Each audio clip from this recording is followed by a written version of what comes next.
I'd like to tell you about a little trick involving proportionality that's very handy in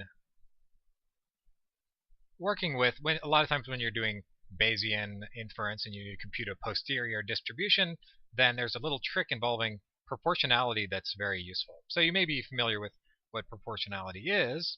We usually write using this symbol, but I'll define it here just to be concrete. So this is just notation. A function f is proportional to g, rewrite that, proportional to the sort of tweezers symbol here, if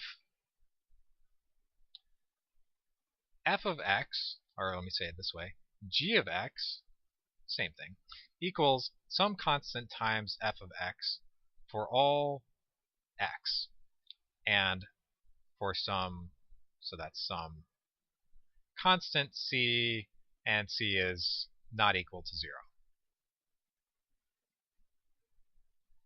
So that's all this means, and we say that f is proportional to g. And since c is non-zero, then you can move this, put 1 over c instead on this side, and so this also implies that g is proportional to f.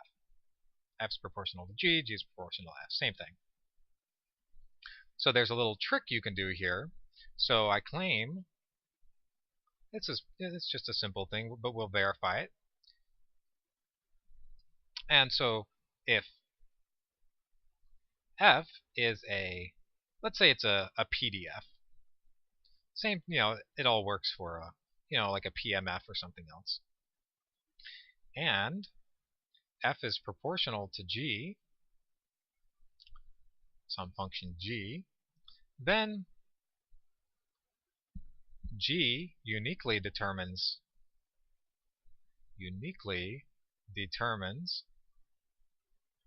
f, and in fact f of x equals g of x divided by the integral over all x of g of x. And we usually call this thing the normalizing constant. So sometimes people say that g in this case is an unnormalized, well, if it's, if g is non-negative, like if c is positive. G is non-negative, then you might say that sometimes people say this is an unnormalized distribution, and then as long as you can integrate it, as long as it's integrable, and then this is called the normalizing constant. So this is just pretty easy to verify. We'll just give a little proof here. So since f is proportional to g, then that means we can, by our definition, g of x equals some constant times f of x for all x. And let's just check that.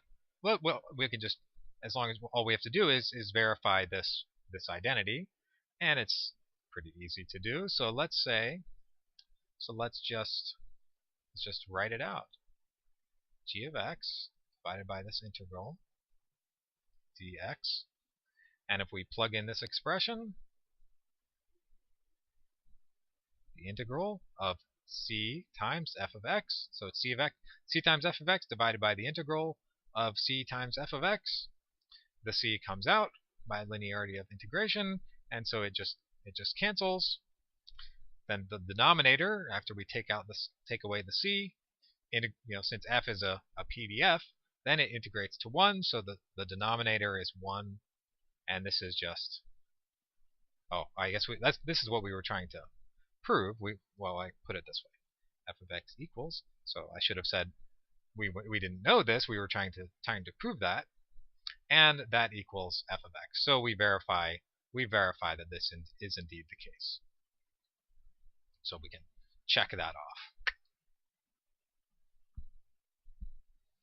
So that's just a simple fact. And if you had, you could have any other function h that was proportional to f, and it would have a different constant here, but the constant always cancels, and you end up with f just the same way.